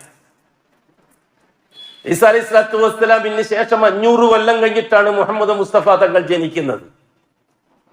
ഇബ്രാഹിം നബിക്ക് ശേഷം 4500 കൊല്ലം കഴിഞ്ഞിട്ടാണ് മുഹമ്മദ് മുസ്തഫ തങ്ങൾ ജനിക്കുന്നത്. മുഹമ്മദ് മുസ്തഫ സല്ലല്ലാഹു അലൈഹി വസല്ലം തങ്ങളോടുകൂടി ചരിത്രം ആരംഭിക്കുമ്പോൾ നാം 4 കാര്യങ്ങൾ മനസ്സിലാക്കിയിരിക്കണം. മുഹമ്മദ് ആരാണെന്നറിയാതെ ഒരിക്കലും നമ്മുടെ 2ാം ഷഹാദ സഹിയാകുകയില്ല. നാം പരിശോധിച്ചു, കഴിഞ്ഞ റജബ് മാസം മുതൽ ഈ മുഹറം മാസം വരെ ചരിത്രം പരിശോധിച്ചു നാം.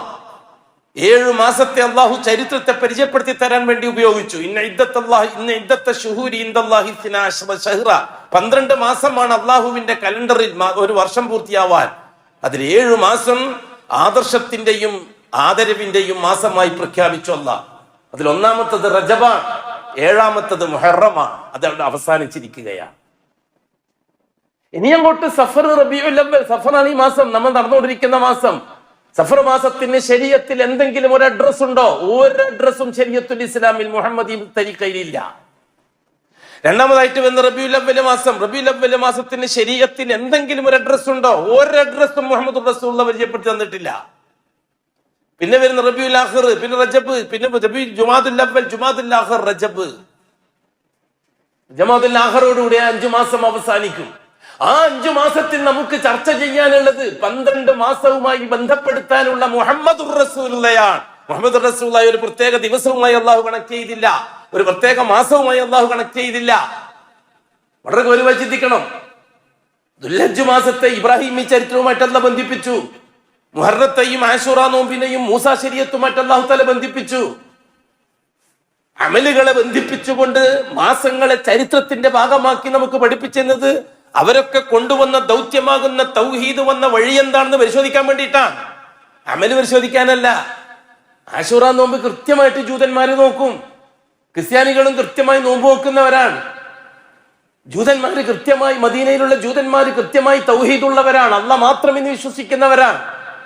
മുഹമ്മദ് മുസ്തഫ തങ്ങളോട് വ്യക്തിപരമായ ഒരു വെറുപ്പാണ് അവർക്കുള്ളത്.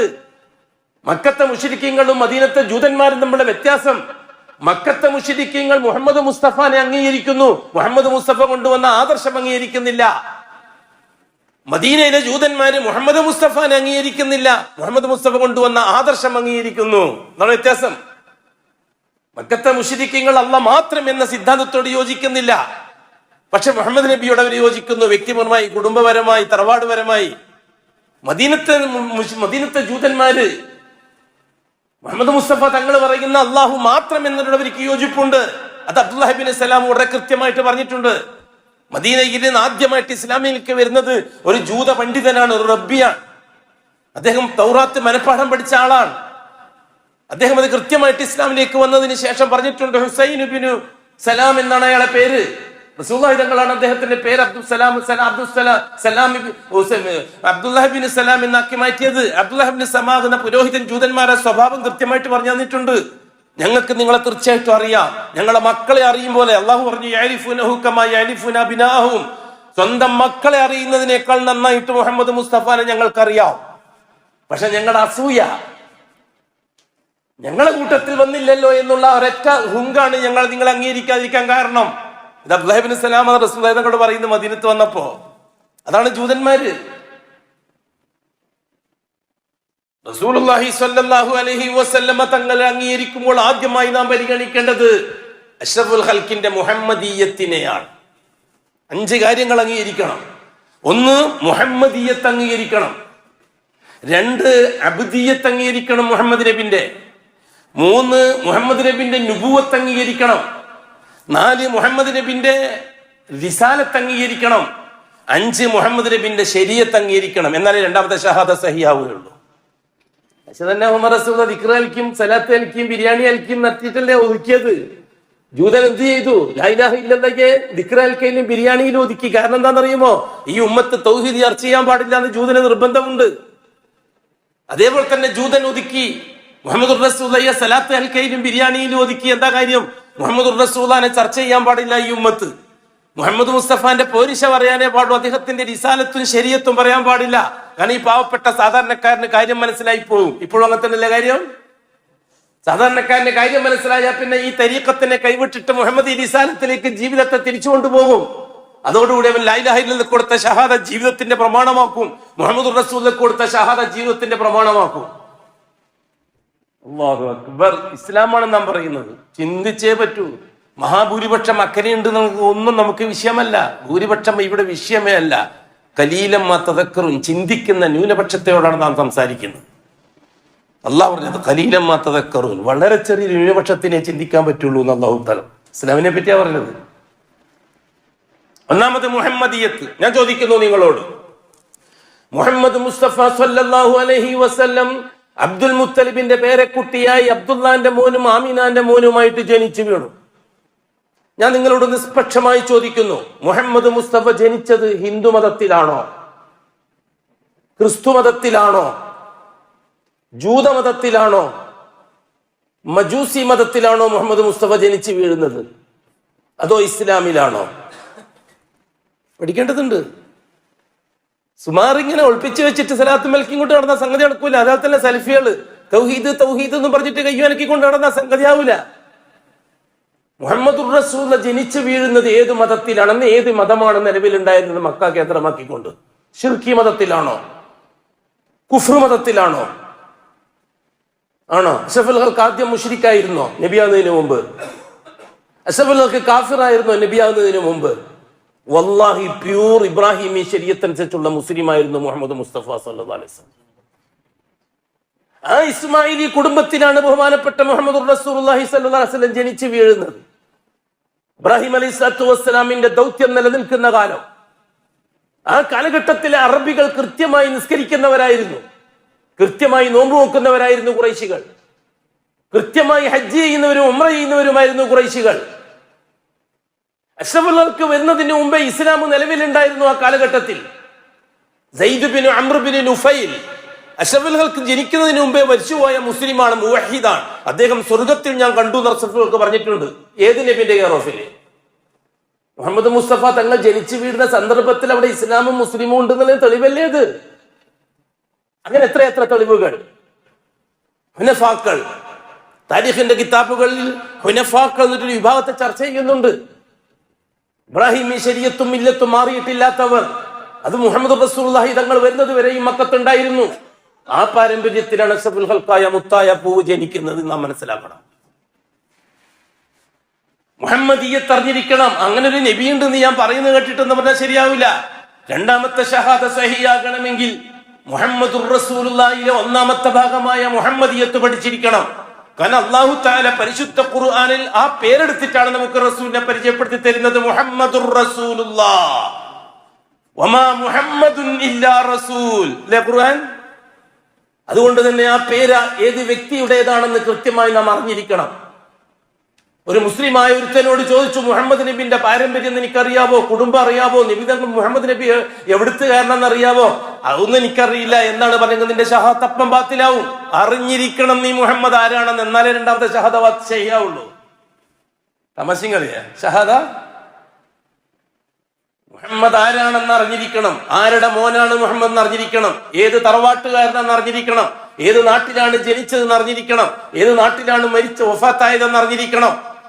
ആ മുഹമ്മദിന്റെ കുടുംബ സ്റ്റോറി കൃത്യമായിട്ട് നാം അറിഞ്ഞിരിക്കണം. അല്ലെങ്കിൽ പിന്നെ റസൂലുള്ളാഹി എന്താ ഈ സലാത്ത് അലിക്കും ബിരിയാണി അല്ലാതെ വേറെ എന്ത് പരിചയം നമുക്ക് റസൂലുള്ളാഹി തങ്ങളെ സംബന്ധിച്ച്?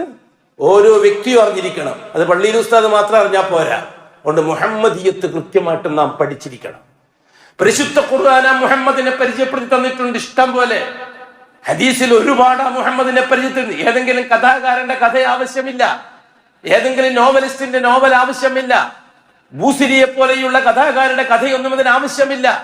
മുഹമ്മദ് ആരാണ്, മുഹമ്മദിന്റെ കുടുംബം എന്താണ്, ബന്ധം എന്താണ്, പാരമ്പര്യം എന്താണെന്ന് പരിശുദ്ധ ഖുർആൻ പറഞ്ഞു തന്നിട്ടുണ്ട്. ഖുർആൻ വെച്ചുകൊണ്ടത് പഠിക്കണം. അഷ്റഫുൽ ഖൽഖ് പറഞ്ഞിട്ടുണ്ട് ഞാൻ ആരാണ് എന്ന്. അതിൽ പെട്ടതാണ് സയ്യിദു വുൽദി ആദം, ആദം സന്തതികളുടെ നേതാവാണ് ഞാൻ എന്ന് മുഹമ്മദ് മുസ്തഫ തങ്ങൾ പറഞ്ഞിട്ടുണ്ട്. പഠിച്ചേ പറ്റൂ മുഹമ്മദിയത്ത്. രണ്ടാമത്തത് അബ്ദിയത്ത് അറിഞ്ഞിരിക്കണം. മുഹമ്മദ് മുസ്തഫ അബ്ദാണെന്ന് അറിഞ്ഞിരിക്കണം. അതുകൊണ്ട് തന്നെ അബ്ദിയത്തിനെതിരായിട്ട് ഒരു കാര്യവും മുഹമ്മദ് മുസ്തഫാന്റെ പേരിൽ ഉണ്ടാകാൻ പാടില്ല. അതുകൊണ്ടാണ് നാം മുഹമ്മദ് നബിന്റെ ബർക്കത്ത് കൊണ്ട്, മുഹമ്മദ് നബിന്റെ ജാഹ് കൊണ്ട്, മുഹമ്മദ് നബിയാണ് എന്റെ കാര്യം നടത്തേണ്ടത് വിശ്വസിച്ചത് അഷ്റഫുൽ ഖൽഖിന്റെ അബ്ദിയത്തിനെ നിഷേധിക്കലാണ്. അള്ളാഹു ആവട്ടെ അഷ്റഫുൽ ഖൽഖിന്റെ അബ്ദിയത്ത് കാമിലായ അബ്ദിയത്താണെന്ന് പറഞ്ഞ ആളാണ്. നൂഹി നബിന്റെ അബ്ദിയത്തിനേക്കാൾ, ഇബ്രാഹിം നബിന്റെ അബ്ദിയത്തിനേക്കാൾ അടിമത്വം അബ്ദിയത്വം അടിമ ആ അടിമ എന്ന മലയാളത്തിൽ പറഞ്ഞാൽ പൂർണ്ണമാവൂല. മൂസ നബിന്റെ അടിമത്വത്തെക്കാൾ, ഈസ നബിന്റെ അബ്ദിയത്തിനേക്കാൾ പരിപൂർണമായ 24 കാരറ്റ് പൂർണ്ണമാണ് അഷ്റഫുൽ ഖൽഖിന്റെ അബ്ദിയത്ത്. അതെ, നാളെ ആഖിറത്തിലെത്തുമ്പോൾ ആ അബ്ദിയത്തിന്റെ പ്രത്യേകത മനസ്സിലാവും, ആ അടിമത്വത്തിന്റെ പ്രത്യേകത മനസ്സിലാവും. ജനങ്ങളെല്ലാം ആദം അലൈഹിസ്സലാത്തു വസ്സലാമിന്റെ അടുക്കലേക്ക് പോകും. ഞങ്ങൾക്ക് വേണ്ടി അള്ളാഹിനോടൊന്ന് പറ ഈ വിചാരണ ഒന്ന് തുടങ്ങാൻ പറ. അന്ന് ആദം അലൈഹി സ്വലാത്തു വസ്സലാം പറയും, പറ്റൂല മക്കളെ, ഞാൻ അള്ളാഹുവിനെ പേടിച്ചിരിക്കുകയാണ്. ഞാൻ നിരോധിച്ച പഴം പറിച്ച് തിന്നത് കൊണ്ട് എന്റെ അബുദിയത്തിന് ഓട്ടം തട്ടിയിട്ടുണ്ട്. അവിടെ എനിക്ക് ധൈര്യമില്ല അള്ളാഹിന്റെ മുമ്പിൽ ഹാജരാവാൻ. നിങ്ങൾക്ക് ഒരാളെ പരിചയപ്പെടുത്തി തരാം. നൂഹ് എന്ന് പറഞ്ഞിട്ട് പ്രവാചകനുണ്ട്. ലാ ഇലാഹ ഇല്ലല്ലാഹ് ആദ്യമായിട്ട് ലോകത്തോട് പറഞ്ഞത് അദ്ദേഹമാണ്. അദ്ദേഹത്തിനടുത്തേക്ക് നിങ്ങൾ പോയി നോക്ക്. എല്ലാവരും അടുത്തേക്ക് പോകും. സഹീഹ് ഹദീസാണ് അഷ്റഫുൽ പറഞ്ഞത് ശഫാഅത്തിനെ പറ്റി. നൂഹ് നബി അലൈഹി സ്വലാത്തു വസ്സലാം പറയും, മക്കളെ, എന്നെ കൊണ്ട് പറ്റൂല, ഞാൻ ആകെ പേടിച്ചിരിക്കുകയാണ്.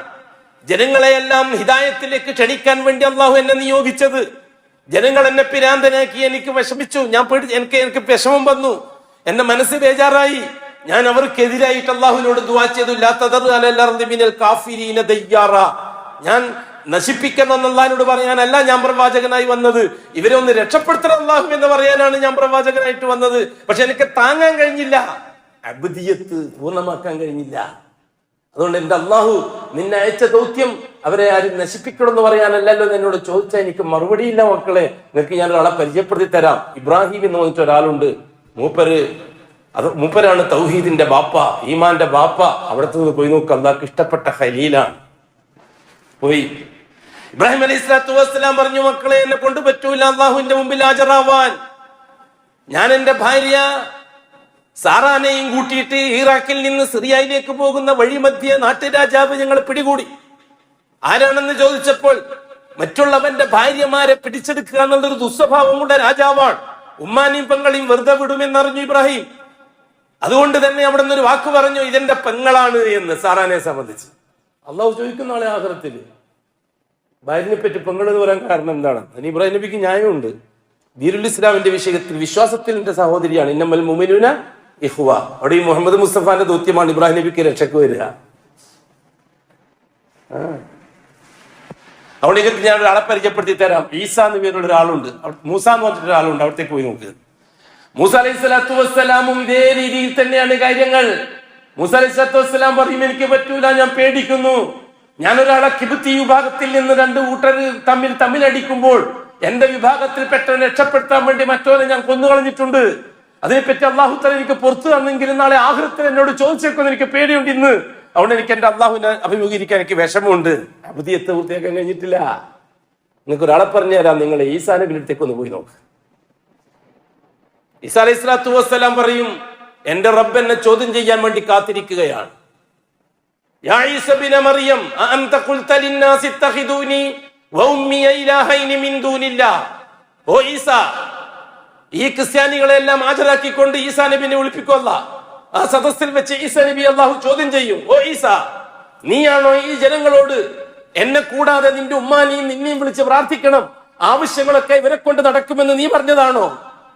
അള്ളാഹു തആല പരിശുദ്ധ ഖുർആൻ വ്യക്തമാക്കി തന്നിട്ടുണ്ട് ഈ ചോദ്യം. ഈസാ നബി മുട്ട് വറക്കും. ആ സമയത്തെല്ലാം ക്രിസ്ത്യാനികള്, ആ സമയത്ത് മൂസ നബി പറയുന്ന മറുപടിയുണ്ട്, അല്ലാഹ് ഇൻ കുന്തു ഖുൽതുഹു ഫഖദ് അലിംതഹു, ഞാൻ അങ്ങനെ പറഞ്ഞിട്ടുണ്ടെങ്കിൽ അത് നിന്റെ കിതാബിൽ ഉണ്ടാവുമല്ലോ അല്ലാഹുവേ. അതെ, ഇത് ഖൗമിനെ ബോധിപ്പിക്കാൻ വേണ്ടിയിട്ടാണ് അള്ളാഹു തആല അങ്ങനെ ചെയ്യുന്നത്. ഈസാ നബി പറഞ്ഞുകൊണ്ടല്ല, എന്റെ കിതാബിൽ ഉണ്ടാവല്ലോ അല്ലാഹുവേ, നീ എല്ലാം അറിയുന്നവനല്ലേ, ഞാനൊന്നും അറിയാത്തവനല്ലേ. ഫലമ്മ തവഫൈതനി, എന്നെ നീ ആകാശത്തിലേക്ക് കൊണ്ടുപോയി, എന്റെ ദൗത്യം അവസാനിച്ചു, എന്റെ റിസാലത്തിന്റെ ഡ്യൂട്ടി തീർന്നു, ഞാൻ പഠിപ്പിച്ചത് ശരീഅത്തിന്റെ ഡ്യൂട്ടി തീർന്നു. അതിനുശേഷം അവരെ കാര്യം നന്നായിട്ട് ഫകുന്ത അൻത റഖീബ അലൈഹിം, നീയാണല്ലോ പിന്നെ അവരെ കാര്യം അറിയുക. ഞാൻ പിന്നെ അവരെന്താ ചെയ്തത് ഞാൻ അറിഞ്ഞിട്ടില്ല അല്ലാഹുവേ. അവരെന്നെ വിളിച്ചോ എന്നെ പൂജിച്ചോ ഇതൊന്നും ഞാൻ അറിഞ്ഞിട്ടില്ല എന്ന് സനബിമാരോട് പറയും. ഈ രീതിയിൽ എന്നെ ചോദ്യം ചെയ്യാൻ വേണ്ടി അള്ളാഹു കാത്തിരിക്കുകയാണ്. എനിക്ക് സാധിക്കൂല. നിങ്ങൾക്ക് നല്ലൊരാളെ പരിചയപ്പെടുത്തി തരാം, മുഹമ്മദുർ റസൂലുള്ളാഹ്. നിങ്ങൾ മുഹമ്മദിന്റെ അടുത്തേക്ക് പോയി നോക്കി.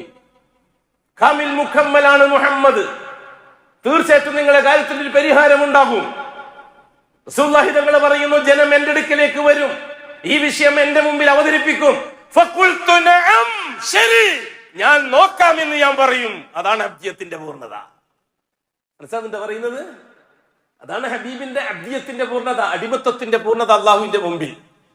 ആ അഷ്റഫുൽ ഖൽക്കിനെ അള്ളാഹുവിന്റെ പകരക്കാരോ അള്ളാഹ്ക്ക് കൂട്ടുകാരോ അള്ളാഹുവിന്റെ ശുപാർശകനോ അള്ളാഹുവിൽ നിന്ന് കാര്യങ്ങൾ നേടാനുള്ള ഇടയാളോ ഇതൊക്കെ ആക്കി അള്ളാഹുവിന്റെ റസൂലിന്റെ അബ്ദിയത്ത് മാറ്റുമ്പോൾ ശ്രദ്ധിച്ചു വേണം.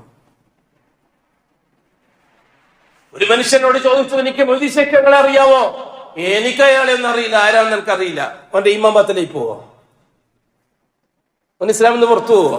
അഷ്റഫുൽ ഹൽക്ക് വഫാത്തായിട്ട് 500 കൊല്ലം കഴിഞ്ഞിട്ട് ബഗ്ദാദിലെങ്ങാനും ജനിച്ചൊരു മനുഷ്യനെ വിശ്വസിക്കൽ ഇസ്ലാം കാര്യത്തിൽപ്പെട്ടാണോ? ആണോ? മദനി തങ്ങളെ അറിയാവുന്ന ഒരാൾ ചോദിച്ചു, എനിക്കറിയില്ല അയാളെ. എന്നിട്ടും പറഞ്ഞാൽ അവന്റെ ഈമാനും വല്ല കുഴപ്പമുണ്ടോ? മദനി തങ്ങളെ വിശ്വസിക്കൽ ഈമാന്റെ ഭാഗമാണോ? എനിക്ക് മുഹമ്മദ് സല്ലല്ലാഹു അലൈഹി വസല്ലം തങ്ങളെ അറിയാവോ? ഞാൻ അങ്ങനെ ഒന്നും പഠിക്കാൻ പോയിട്ടില്ല. അസമയത്ത് അവൻ കാഫിറാവും. അസമയത്ത് അവൻ കാഫിറാവും ഒരു മുസ്ലിം ആണെങ്കിൽ. മുഹമ്മദിയത്ത് പൂർണ്ണമാണ്, മുഹമ്മദിന്റെ അബ്ദിയത്തും പൂർണ്ണമാണ്. സുബ്ഹാനല്ലദീ അസ്റാ ബിഅബ്ദിഹി, അല്ലാഹു അഷ്റഫുൽ ഖൽഖിനെ പരിചയപ്പെടുത്തുന്നത് അബ്ദ്. ഫഔഹാ ഇലാ അബ്ദിഹി മാ ഔഹാ, ഇവിടൊക്കെ അല്ലാഹു അഷ്റഫുൽ ഖൽഖിനെ സ്നേഹത്തോടെ പരിചയപ്പെടുത്തുന്നത് എന്റെ അബ്ദാണ്. എന്റെ അബ്ദിനെ നിങ്ങൾ മഅബൂദാക്കരുത്. ഞാൻ മഅബൂദാണ്, മുഹമ്മദ് അബ്ദാണ്. എന്നെ മഅബൂദായിട്ട് കാണണം, മുഹമ്മദിനെ അബ്ദായിട്ട് കാണണം. അല്ലാഹു അക്ബർ. തൗഹീദ് അങ്ങനെയാണ് തൗഹീദ്. അതാണ് ചരിത്രത്തിലുള്ളത്. മൂന്നാമതും നാലാമതും പറയുന്നത് നുബുവത്ത്, റിസാലത്ത്, ശരീഅത്ത്. ഇൻഷാ അല്ലാഹ് അല്ലാഹു അവസരം തരുമ്പോൾ മിമ്പറുകളെയും മെഹ്റാബുകളെയും അനുകൂലമാക്കി തന്നാൽ നമുക്ക് വീണ്ടും വിശദീകരിക്കാം. തുടർന്ന് അങ്ങോട്ട് നിങ്ങൾ കേൾക്കാൻ പോകുന്ന 5 മാസത്തെ സംഭവങ്ങളെല്ലാം ഈ മുഹമ്മദി നുബുവത്തും റിസാലത്തുമായിട്ട് ബന്ധപ്പെടുത്തിക്കൊണ്ട് കണക്ട് ചെയ്തുകൊണ്ട് ലാ ഇലാഹ ഇല്ലല്ലാഹ് മുഹമ്മദുർ റസൂലുള്ളാഹ് അതിലടങ്ങിയിരിക്കുന്ന ഷഹാദ, ആ ഷഹാദ മരിക്കുന്നത് വരെ ലൈവാക്കി നിർത്തിക്കോളിൻ. എന്നിട്ട് മരിക്കാൻ നേരത്ത് ആ ഷഹാദ അള്ളാഹുവിന്റെ മുമ്പിൽ സമർപ്പിച്ചോളിൻ. മരിച്ചിട്ട് നാളെ അള്ളാഹുവിനെ കണ്ടുമുട്ടുമ്പോൾ ഈ വെള്ളം ചേർക്കാത്ത ഷഹാദത്തുമായിട്ട് അള്ളാഹുവിനെ കണ്ടുമുട്ടിക്കോളിൻ. ആ ന്യൂനപക്ഷത്തോടെ നമുക്ക് ന്യൂനപക്ഷത്തോടൊപ്പം നമുക്ക് രക്ഷപ്പെടാൻ കഴിയും. അള്ളാഹു ആ വിഭാഗത്തിൽ അവന്റെ ഔദാര്യം കൊണ്ട് നമ്മളെ ഉൾപ്പെടുത്തി തരട്ടെ. ألا وصلوا وسلموا على النبي المصطفى والرسول المرتضى. وقال الله مخبرا وآمرا إن الله وملائكته يصلون على النبي يا أيها الذين آمنوا صلوا عليه وسلموا تسليما. وقال عليه الصلاة والسلام من صلى علي واحدة صلى الله بها عليه 10. اللهم صل وسلم وبارك على محمد وعلى آل محمد كما باركت وصليت وباركت على آل إبراهيم إنك حميد مجيد. اللهم ارض عن شفيع خلفائه الراشدين المهديين أبي بكر وعمر وعثمان وعلي رضي الله عنهم وعن سائر الصحابة والقرابة كلهم أجمعين وارض عنا معهم برحمتك يا أرحم الراحمين. اللهم اغفر للمؤمنين والمؤمنات والمسلمين والمسلمات الأحياء منهم والأموات. اللهم إنك مجيب الدعوات وقاضي الحاجات. اللهم طيب ثرانا وثراهم واجعل الجنة مأوانا ومأواهم.